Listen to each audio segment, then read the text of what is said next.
tardes, 2 y 5 en todo el país, las 14:05 horas en Costa Rica. Hoy estamos 10, lunes 10. Lunes 10, sí. Va volando esto, don Barley. ¿Cómo estás, Aarón? ¿Todo bien, Dey? ¿Saliendo de una gripe? Yo también. Ahí las disculpas del caso. Sí, si nos sale un... Si no nos suena bonito la voz. Sí, se hace el esfuerzo. Vamos a hacer el esfuerzo porque venimos de una semana particular, ¿verdad? Sí, complicadilla, bueno, el tema de salud, pero bueno, creo que así están la gran mayoría de los costarricenses. Anda un virus. Típico de estas épocas también. Sí. Pero bueno, igual aquí arrancando semana con mucho entusiasmo y optimismo, Aarón. Perdió siempre. Sí, perdió el team. Ganó Saprissa. Bueno. Ahora, por cierto, veíamos a don Carlos Watson. Sí, por ahí andaba. Sí, ahí...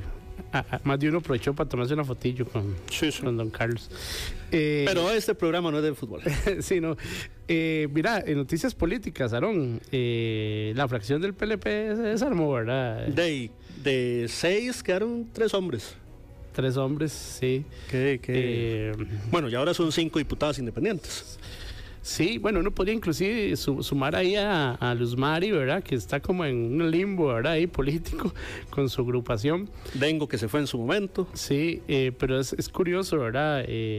Cómo le ha costado al PLP y a su líder, Eli Feinstein, pues amalgamar esa fracción. Pero bueno, ya habrá tiempo de hablar de eso. ¿Será que se manda candidato, don Eli? Posiblemente, ¿verdad? Yo creo que sí. ¿A quién más? En algún momento le preguntaremos a Vanelli, posiblemente en este espacio. Sí. Bueno, todos los lunes los estamos dedicando a política electoral. Siempre nos gusta empezar, aunque sea con un pequeño resumen de lo que ha acontecido en esta semana o en todas las semanas. Y para esta ocasión invitamos a una de las precandidaturas del Partido de Liberación Nacional, doña Carolina Delgado. Ella es diputada de la República, arquitecta de profesión, si no usted me corrige. Y bueno, busca ser la candidata de cara al proceso electoral del 2026. Hay que recordar que la convención de los verdiblancos será el próximo 6 de abril. Y bueno, hay 4 candidaturas oficializadas. Bueno, don Gilbert dice que todavía es candidato. No, sí, pero sí lo es. Bueno, es que hay como no sé. No, está bien, oficialmente es candidato. Que compitan todos. No, por favor. Estamos en un país democrático. Sí. Bueno, doña Carolina también tiene amplia experiencia política, ¿verdad? Es por segunda vez diputada. Sí. Ha sido líder del movimiento de mujeres del partido. Y pues le agradecemos mucho por estar hoy aquí, doña Carolina. Sé que en el plenario hay muchos acontecimientos, especialmente hoy que estaba la capilla ardiente del exdiputado y expresidente del Congreso, don Eduardo Cruzan. Pero bueno, ella sacó un ratito para acompañarnos acá. Muchas gracias, doña Carolina, por estar acá en Asiento Extra. No, más bien, mil gracias por la invitación y poder venir a conversar con ustedes y quienes nos escuchan el día de hoy y que me conozcan y conozcan qué estoy pensando para el 2026. Antes de comenzar ya a fondo, si alguien tiene una pregunta, algún comentario sobre doña Carolina, si le quieren plantear sus dudas, tenemos la línea de WhatsApp 7003-1234, 7003-1234. Todos los mensajes leídos, por favor, y obviamente con el mayor de los respetos. Pues sí, doña Carolina, bueno, tal vez explíquenos un poco por qué surge su interés de buscar la precandidatura de Liberación en un partido que además pues ha sido bastante cuestionado en las últimas campañas, y que, bueno, si hablamos de que esto fuera un partido de fútbol, uno diría que no parte como favorito, pero ¿qué la motivó? Precisamente por eso, porque yo estoy convencida que Liberación debe ser un partido que se renueva, un partido que ha marcado historia, pero necesita claramente renovarse ante el electorado, y la única manera de poder generar cambios en el país es que Liberación y nosotros cambiemos, y esa ha sido mi propuesta. Ahora, usted ya fue exdiputada, hoy es diputada de la República, ha estado permanentemente en las filas verdiblancas. Y usted lanza un spot, una campaña muy interesante, la del Mazo. ¿Vos la viste, Barley? Sí, ahí todos la vimos, claro. y vimos esa campaña, y usted dice que lo que hay que golpear o hay que atacar de alguna manera es a la política tradicional, sí, a esos liderazgos permanentes, continuos en de Liberación Nacional, que al final del cabo es el primer escollo a pasar, ¿verdad? Sí. Pero usted ya fue diputada, ha estado permanente, entonces mucha gente podría decir, ¿qué de diferente tiene doña Carolina si ha estado permanentemente en Liberación Nacional? Bueno, es que yo siempre me he enfrentado a las estructuras tradicionales del partido. Yo no he sido la línea permanente, es más, en la última elección le gané a la estructura tradicional. Mi trabajo siempre ha sido de bases, mi trabajo siempre ha sido por renovar a Liberación, por buscar nuevos liderazgos y hacer planteamientos distintos. Y eso me ha dado un espacio político entre Liberación Nacional y eso no me hace igual a los políticos tradicionales del partido. Liberación, digamos, ciertos grupos dentro de Liberación, doña Carolina, y algún precandidato iría a la cúpula, ¿tiene candidato dentro de esta convención ya? Sí, claro, tiene candidato. Y no tengo que decirlo yo, todas las imágenes lo dicen abiertamente. Sale fotografiado con la estructura tradicional del partido. Y yo creo que eso hoy el costarricense no le está gustando de Liberación. Y no le está gustando que digan que nos vamos a quitar, pero de ahí ponen a alguien por delante como pantalla para poder seguir teniendo poder, no solamente en un partido como el de nosotros, sino en todo lo que podría eventualmente tener en un gobierno o en una asamblea legislativa. Y esa situación me hace preguntarle, doña Carolina, digamos, en el eventual caso que usted ganara la convención, ¿usted tendría el apoyo del partido? Es que el partido no son 5 ni 6 personas. El partido lo hacemos todos los que hemos trabajado dentro de los procesos. Tal vez como para explicarle al costarricense, Liberación es el único que hace un proceso amplio desde las bases, desde las distritales. Y en ese escenario, esa es Liberación Nacional. El que va, el que trabaja, el que arma sus equipos de la base territorial, y ese es con el que yo he venido trabajando. ¿Y quién le acompaña a usted, doña Carolina, para tener, aparte evidentemente de militancia, hay alguna figura o figuras que uno pueda decir, con doña Carolina está fulano, fulana de tal? Realmente me he enfocado en trabajar con la estructura de base, como lo he hecho por más de 30 años. Es a la gente que le debo mi trabajo, con el cual me he respaldado en los 30 años de mi vida política dentro de Liberación Nacional, y esa es la gente base, gente que está trabajando hoy en municipalidades, que tiene ese enorme esfuerzo y con lo que hemos hecho mucho trabajo político.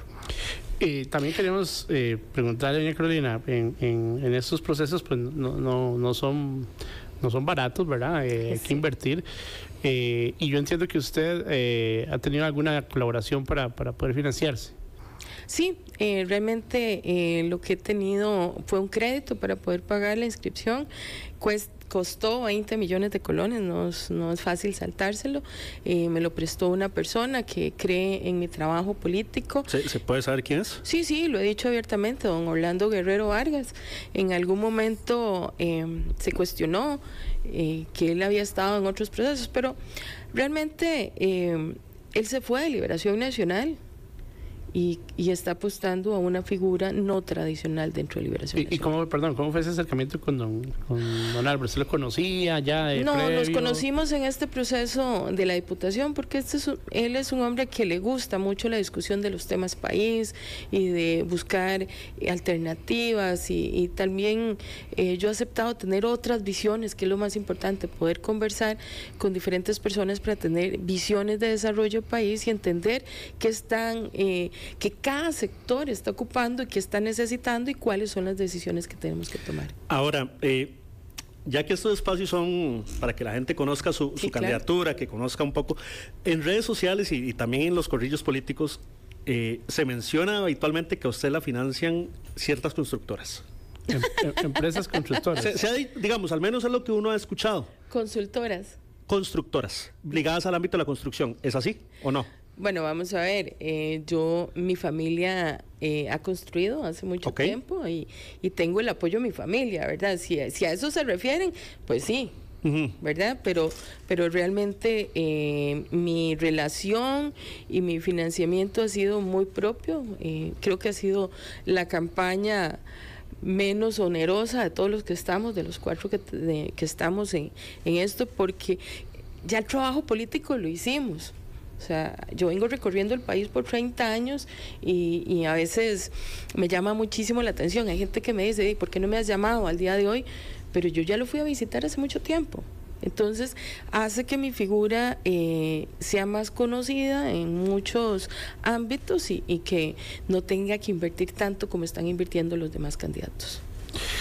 Bueno, y eso es un trabajo de a pie, ¿verdad? Que llaman, Sí. y yo en eso sí uno reconoce que doña Carolina tiene años de hacerlo. Doña Carolina, digamos, el país se enfrenta ahorita a una situación pues compleja en muchos ámbitos, ¿verdad? Pero, ¿qué usted cree es lo más urgente que hay que hacer, digamos? Pensando, obviamente, primero usted lo que busca es ganar la convención y representar la Liberación. Un partido que, por ejemplo, nunca ha ganado en segunda vuelta, le cuesta mucho esas instancias. Como que se queda ahí. Sí, y que le ha costado también, vamos a ver, recuperar un poco la credibilidad en la gente, principalmente. Entonces, por un lado está la situación país muy compleja en temas de seguridad, en temas de falta de oportunidades, ¿verdad? Los mismos problemas que arrastramos de hace años, pobreza, desigualdad, ¿verdad? Desempleo. Y por el otro lado, un partido que le ha costado, ¿verdad?, que la gente vuelva a creer en él. ¿Usted cómo piensa amalgamar esas cosas?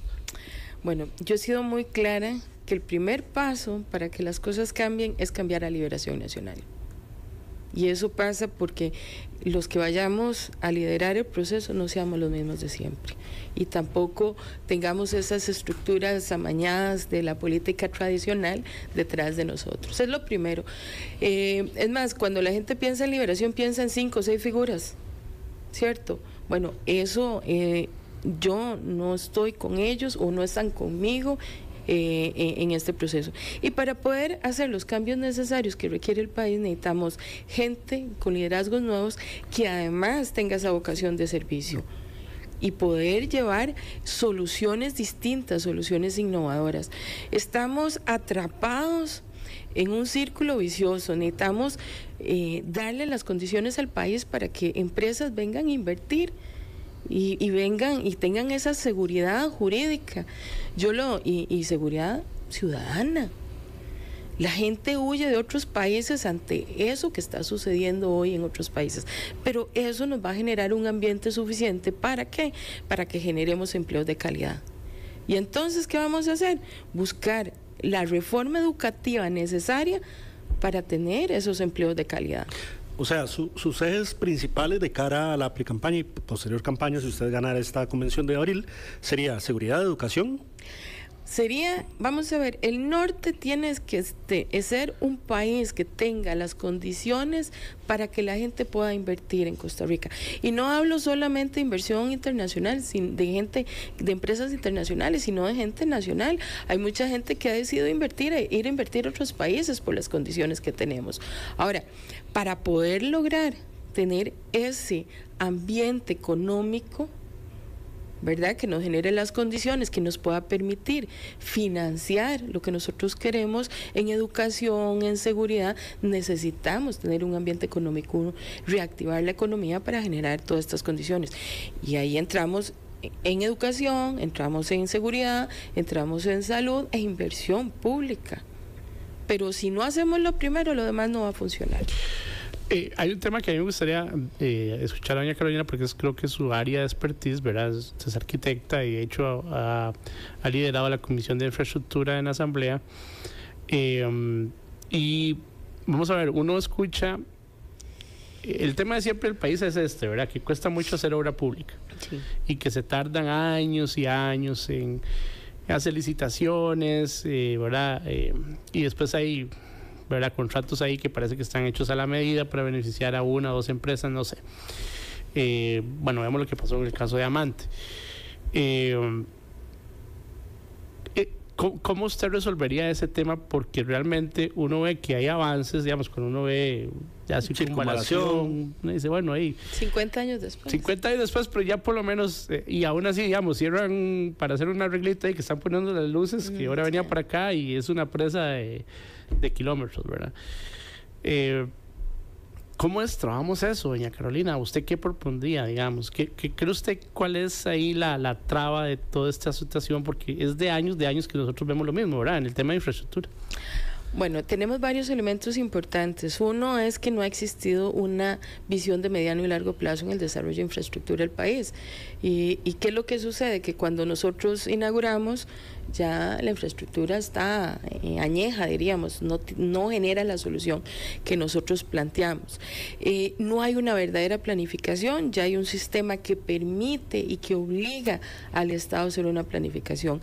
Lamentablemente en este gobierno no nos van a quedar proyectos nuevos, con costos van a terminar lo que en algún momento ellos recibieron como circunvalación. Entonces tenemos que sentarnos no solamente con los gobiernos locales, que es muy importante, sino con el sector empresarial, con las comunidades para definir cuáles van a ser las prioridades de inversión en infraestructura. Aquí tenemos que sentarnos a dialogar y también tenemos que entrarle a algo que nos ha dado mucho miedo, estas alianzas público-privadas y generar, revisar la legislación y tenerla así, aceitada para poder generar esa inversión. Pero usted ahorita es diputada de la República y tal vez de la fracción más grande, de hecho, ¿por qué esos cambios no se han propuesto? Ya hemos estado, ya aprobamos el Sistema Nacional de Inversión Pública y tenemos un proyecto de ley que no se ha querido convocar, que hay que ajustarle con la nueva ley de contratación pública, que tiene que ver con alianzas público-privadas, y estamos analizando otras propuestas que se están poniendo sobre la mesa sobre el tema. A ver cuál es la más apropiada para que el país pueda avanzar en obras que son realmente de importancia para el país. Tenemos un Juan Santamaría que ha resultado exitoso, un Daniel Oduber que no ha resultado exitoso, tenemos parado Caldera, ¿verdad? Un APM que apenas va terminando de avanzar, pero también no hemos podido avanzar en obras tan importantes o terminarlas como la Ruta 32 o la Ruta 1. Hoy, precisamente este fin de semana estuve en Guanacaste y de Liberia a Santa Cruz duramos más de 2 horas. Sí, es increíble. Es increíble porque entre más crece la economía, más problemas vamos a tener de infraestructura. Y perdón, y en zonas, digamos, de alto tránsito turístico también, ¿verdad? Como son de Guanacaste, Punta Arenas, Limón. Y es que, como les repito, es como que esto no acaba. Eso es cíclico. ¿Verdad? Pareciera. Es como cíclico. Ahora, doña Carolina, digamos, en temas de infraestructura, ¿usted ya ha pensado, ha visualizado en una eventual, digamos, propuesta ya nacional suya, no sé, como obras que serían de eje? Es que para poder nosotros sentarnos a tener, ¿verdad?, el análisis completo, pasa porque hay que revisar todo el tema de transporte público. Es un elemento esencial que tenemos que redefinir, que nos hemos quedado atrasados en esa redefinición. Hay comunidades que hoy no tienen servicio público, hay otras que sí, pero deberíamos avanzar hacia modelos más sostenibles, pero además el modelo más sostenible no es solamente cambiar el vehículo, tenemos que tener una mayor inteligencia en cómo hacemos el transporte público. Lo que llaman sectorización. Toda la parte de sectorización, otros países lo han hecho de manera eficiente, en Brasil y en otros países tenemos claro de que, por ejemplo, a ver, ¿cómo es que todos los buses entran a San José Centro? ¿Verdad? No tienen absolutamente ningún sentido, pero para eso hay que sentarse hasta con los mismos concesionarios y decirle, este puede ser el modelo, puede ser más eficiente, es rentable y le estaríamos dando un mejor servicio al ciudadano, que es lo que finalmente nosotros queremos. ¿Qué otros ejes aparte de estos usted estaría abordando en un eventual gobierno para tenerlos claros?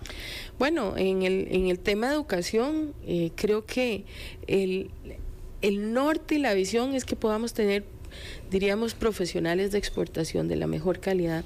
Una de las razones por las cuales las empresas vienen a Costa Rica es ese personal y esos profesionales que tenemos, y no solamente desde el punto de vista universitarios o máster o doctores, sino también tenemos gente que es técnica, que es excelente. ¿Usted está de acuerdo con el tema de jornadas 4-3?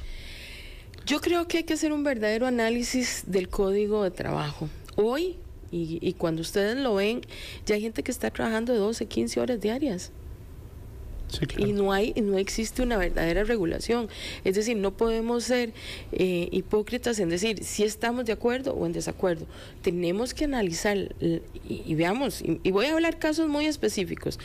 Bomberos, policías, todos ellos ya trabajan jornadas, diríamos, flexibles, ¿verdad? Como las han querido llamar. Bueno, tenemos que sentarnos a analizar la realidad del trabajo en Costa Rica y decir cómo actualizamos el código laboral.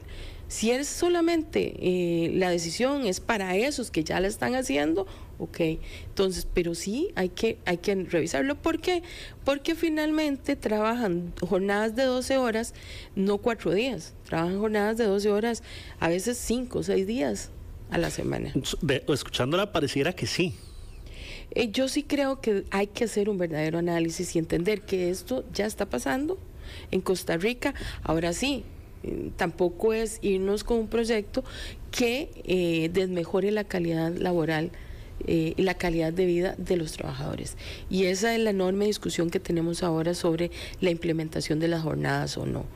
Yo estuve la semana pasada con un grupo de trabajadoras donde ellas nos dicen, nosotros trabajamos de 12 a 15 horas diarias, de lunes a sábado. Bueno, hay que empezar por regular lo que ya está sucediendo. Hay un tema también que creo que es sensible, que doña Carolina obviamente pues ha abogado como bandera, que es el tema mujer. ¿Sí? Mujer en política, mujer empresarial, violencia de género, y la mujer que está en su casa también, que cría a sus hijos, que además trabaja, en fin. Y la que sale a trabajar 10, 12 horas. Exacto. Pero yo quiero preguntarle, doña Carolina, vea, la semana pasada creo que fue que algunas compañeras suyas diputadas le recriminaron a la presidenta del INAMO, perdón, lo que ellas dicen que es que el presidente Chávez digamos, fomenta más esa violencia de género en sus manifestaciones y formas de actuar. ¿Usted concuerda con eso? Yo concuerdo en que estamos viviendo un momento crítico en el tema de violencia y de humor social. Y lo digo, y lo voy a poner ejemplo, en la campaña anterior de nosotras como diputadas, la escucha y todo lo que se vio en redes se incrementó exponencialmente la violencia contra las mujeres. Eso es algo que está sucediendo, que las formas que hace el presidente no ayudan a que eso baje, no ayudan. Lo digo claramente. Yo he sido de las pocas diputadas que no me he prestado al show ni al circo, ni pretendo ser irrespetuosa ni con mis compañeros ni mis compañeros. ¿Y en esta campaña usted sufrió violencia política o violencia de género? ¿En esta pre-campaña? Sí, uno recibe. En redes es muy normal el ataque, pero bueno, ya uno de alguna manera está acostumbrado a que esas cosas a nivel de redes se da. Les voy a contar, en algún momento se estaba haciendo una encuesta y a mí me llamaron, ¿verdad? Y yo dije, qué bien, voy a hacer la encuesta, ¿verdad? Uno se emociona, claro. yo no sé si a ustedes les pasa, pero a mí sí, ¿verdad? Claro. Y entonces empieza la muchacha, mire, ¿y por cuál precandidato de Liberación usted va a votar? Y yo le decía, muchacha, precandidato o precandidata. Y me imagino que detrás del teléfono decía, oh, qué vieja más necia esta, ¿verdad? Y otra vez, y seguía, le digo, mire, precandidato o precandidata. Y entonces, al final, en la última pregunta me dijo, bueno, señora, precandidato o precandidata.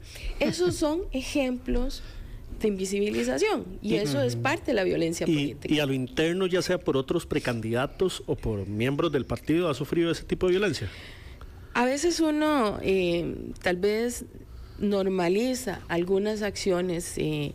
Tal vez de lo más interesante que ha sucedido en este proceso es que se están viendo obligados a entender que las mujeres no solamente tenemos la capacidad de participar, sino tenemos la valentía y las condiciones para poder ser candidatas. Entonces, el empezar en el cambio del discurso de candidatos y candidatas ha hecho que se obligue a ellos a hacer algunos cambios. Muchas gracias. Entonces, sí lo recibe uno. De alguna u otra manera. Lo que pasa es que ya, ¿cómo le diría?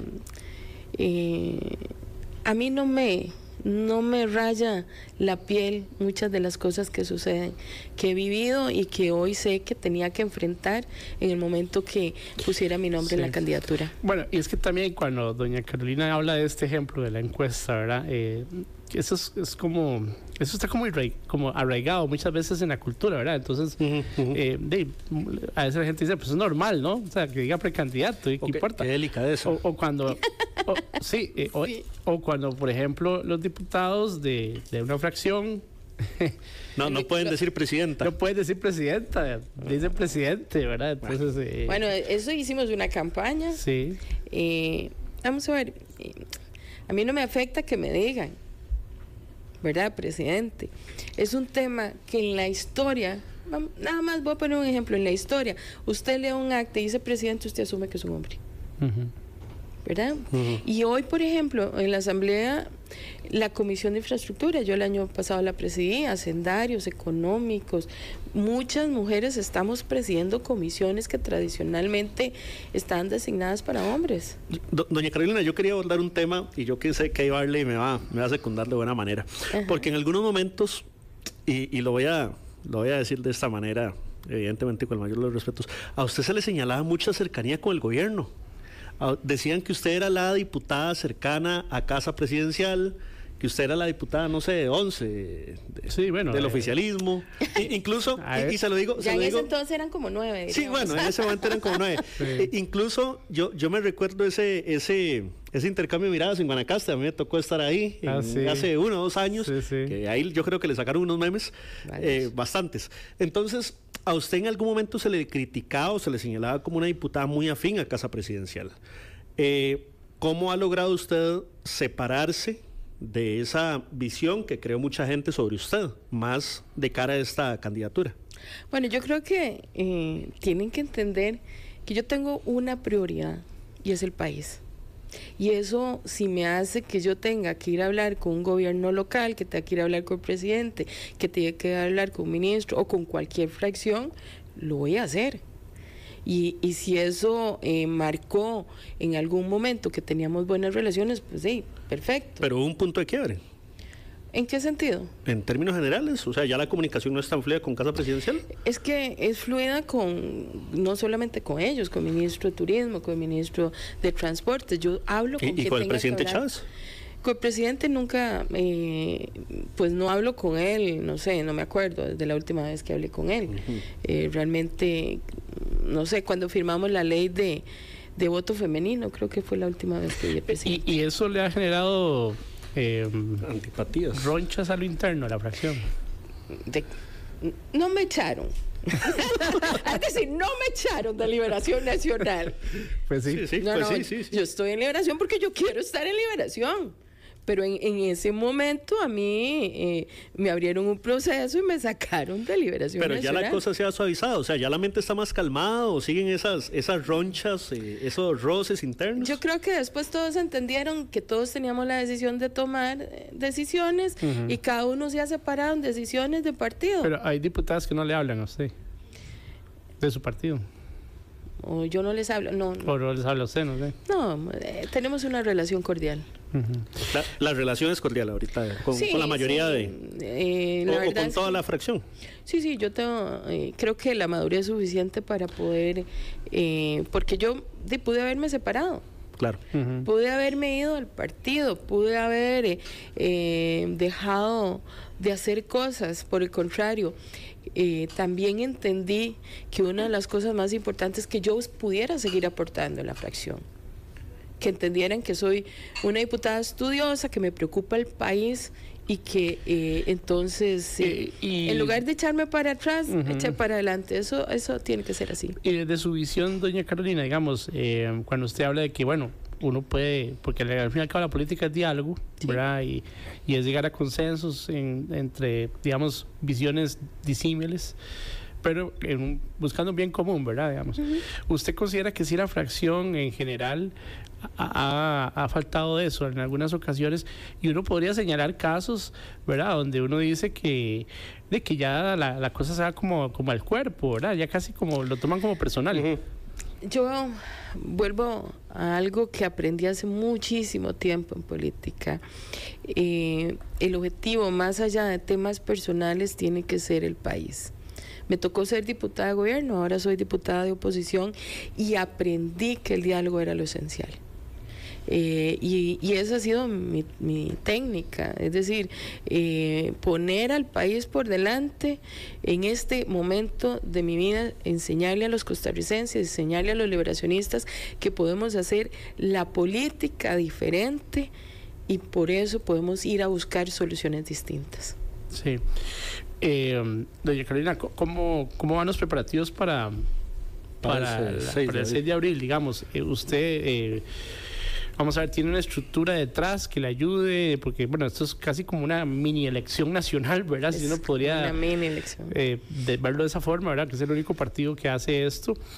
Y eso requiere también recursos, requiere personal. Sí, toda una logística. Sí, claro. Sí, hay una enorme diferencia de los demás candidatos conmigo, es que yo lo he hecho toda la vida. El otro día me preguntaban, vea, Carolina, ¿qué va a suceder después del 6 de abril? Yo toda la vida he estado en Liberación. Entonces yo entiendo, conozco la gente de los cantones, no tengo que tener gente en medio para poderles hablar. Es más, creo que se ofenderían si yo no soy la persona que estoy trabajando con ellos.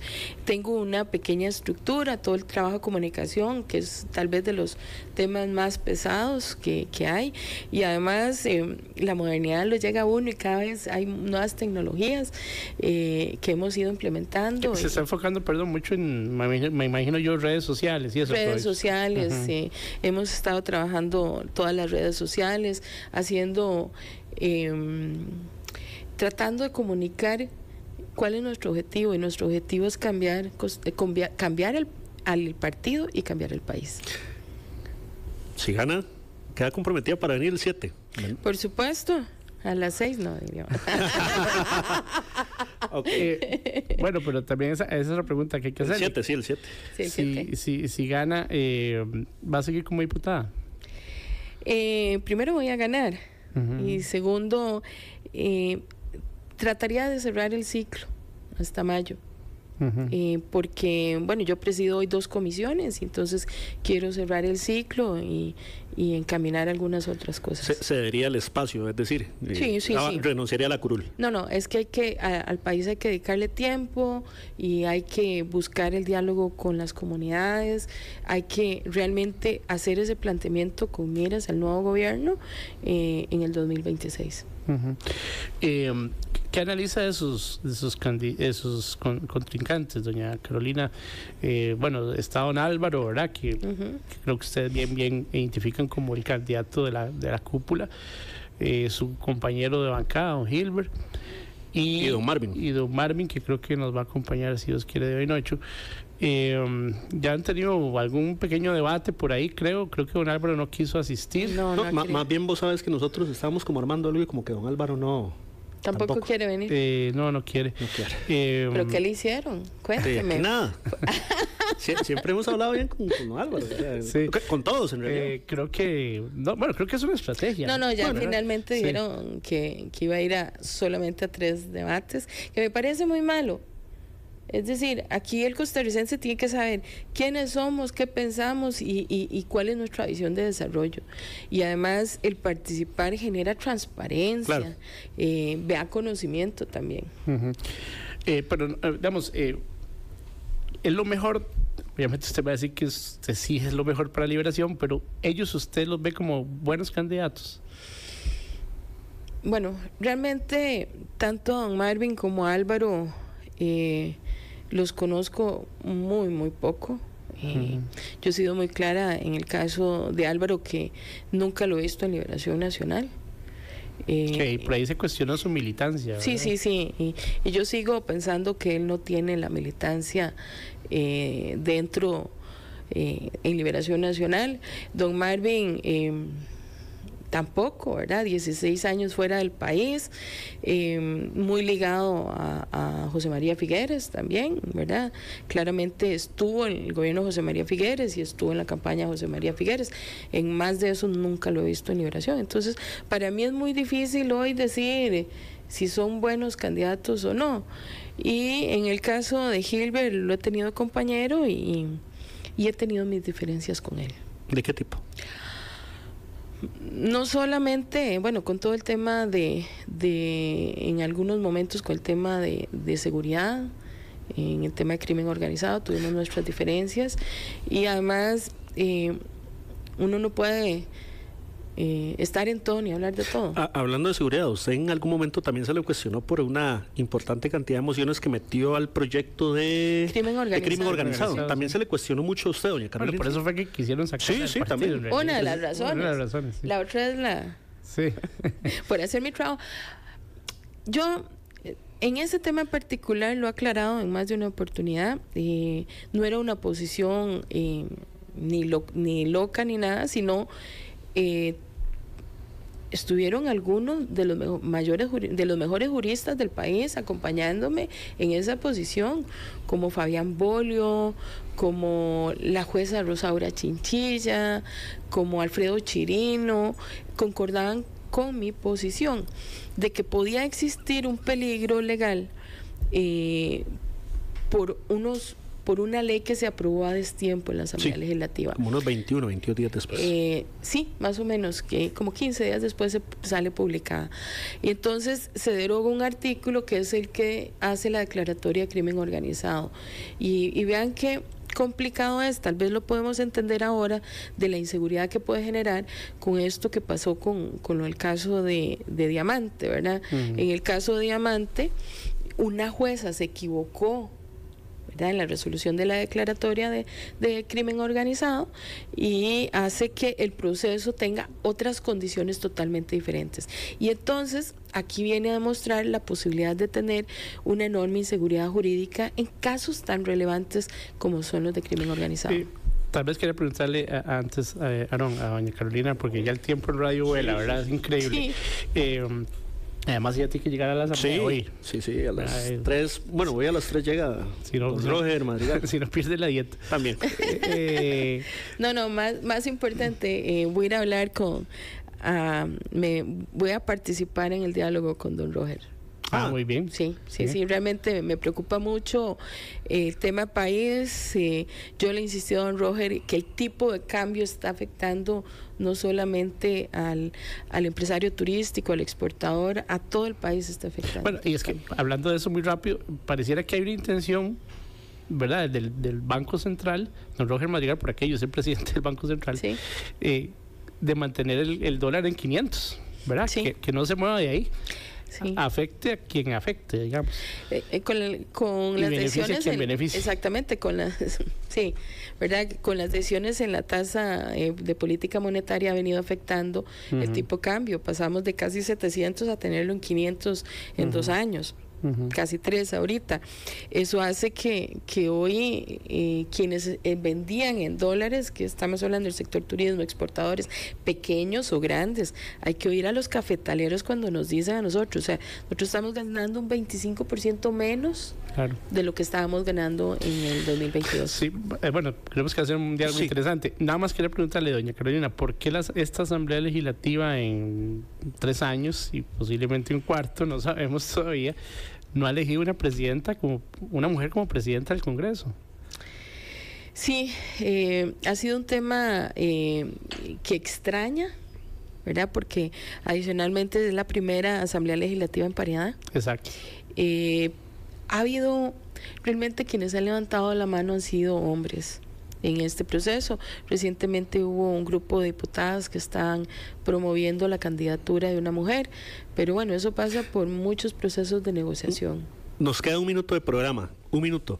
Doña Carolina, ¿les preocupa que se vaya a infiltrar gente de gobierno en la Convención de Liberación Nacional? Porque bueno, a ver, en redes sociales lo que se dice es, vamos a votar por candidato tal, candidata tal.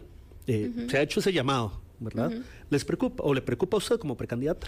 No. Nosotros tenemos 40 años de hacer la convención abierta y los procesos abiertos. Es más, uno de los grandes esfuerzos que hicimos el año pasado era que fuera lo más democrático posible, ¿verdad? Y eso hace que participe todos los liberacionistas.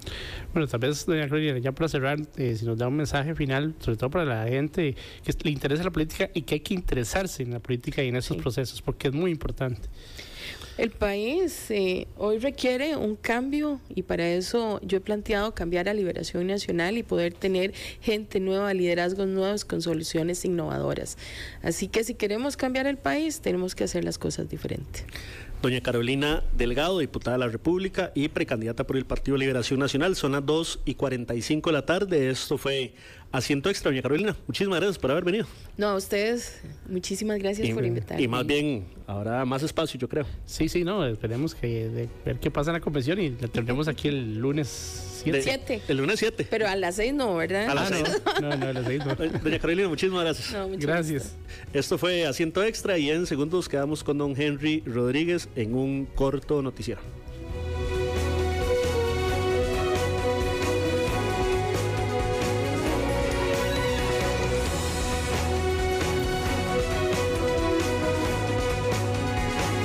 La ceremonia se cumple en estos momentos entonces en la Asamblea Legislativa. También en el tema político siguen los ecos de la confrontación interna del Partido Liberal Progresista.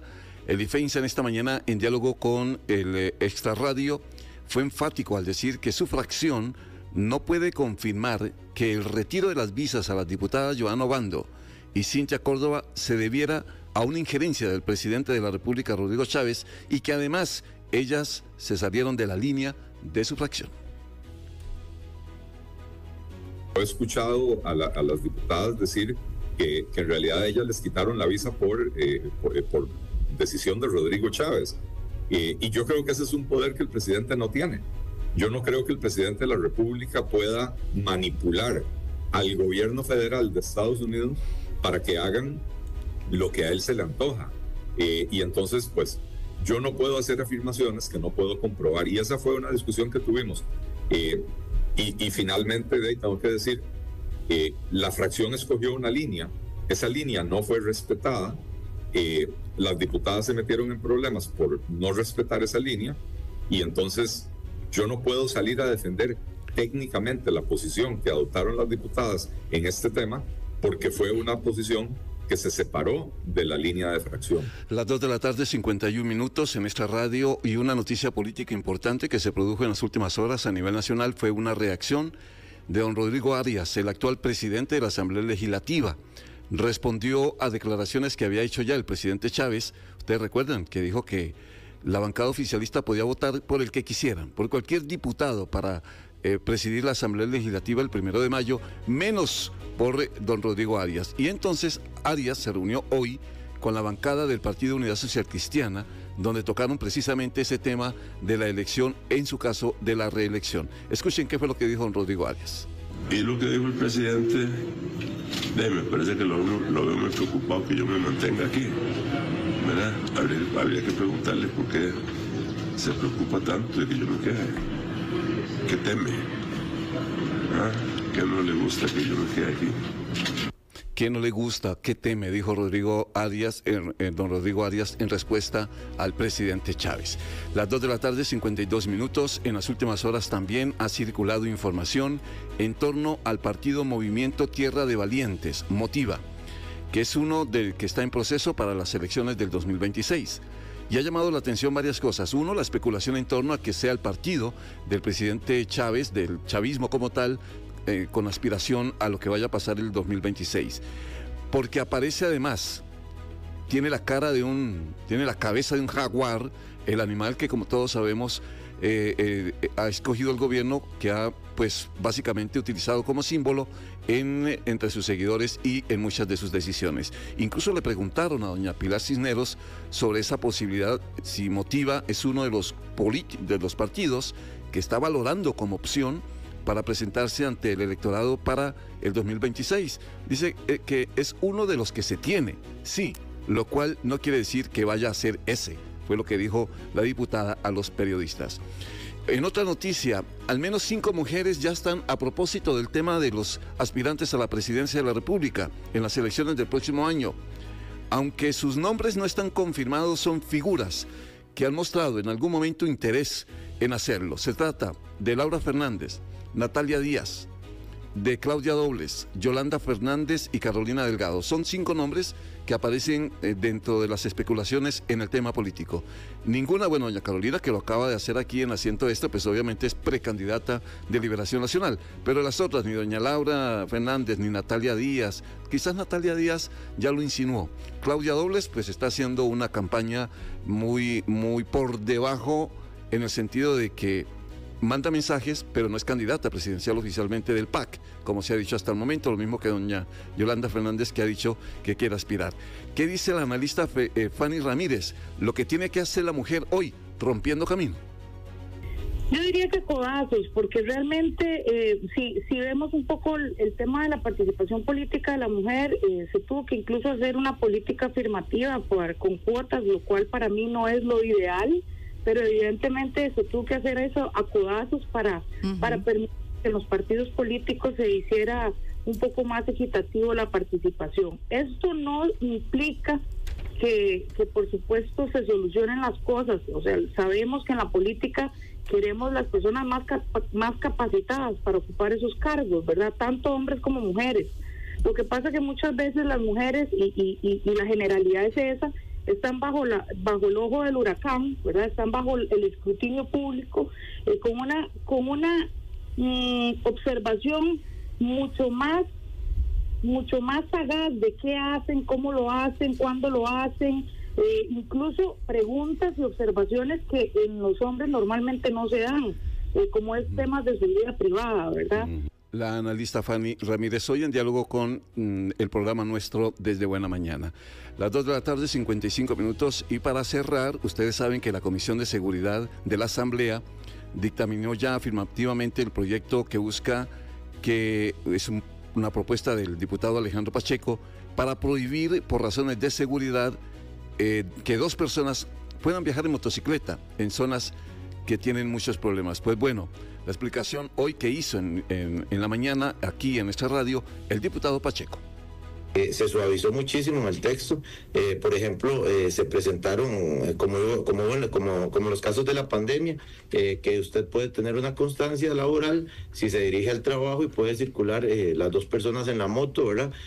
También trabajador independiente, también se sacaron las motos de más de 500 centímetros cúbicos, porque son motos muy pesadas que no se utilizan para para estos actos delictivos, y también se permiten menores mayores de 5 años o discapacitados en las motos. Pero ¿qué pasa si van 2 personas en esa moto? Las 2 personas que van con esta carta o con lo que sea, las van a detener, las van a parar, y entonces van a tener que sacar la constancia o el documento que diga que ellos pueden circular porque van para el trabajo. Así está la política hasta el momento, 2 de la tarde, 56 minutos. Ya viene todo el equipo, toda la gente que hace parte de Mucho que Contar después del avance de noticias. Buenas tardes.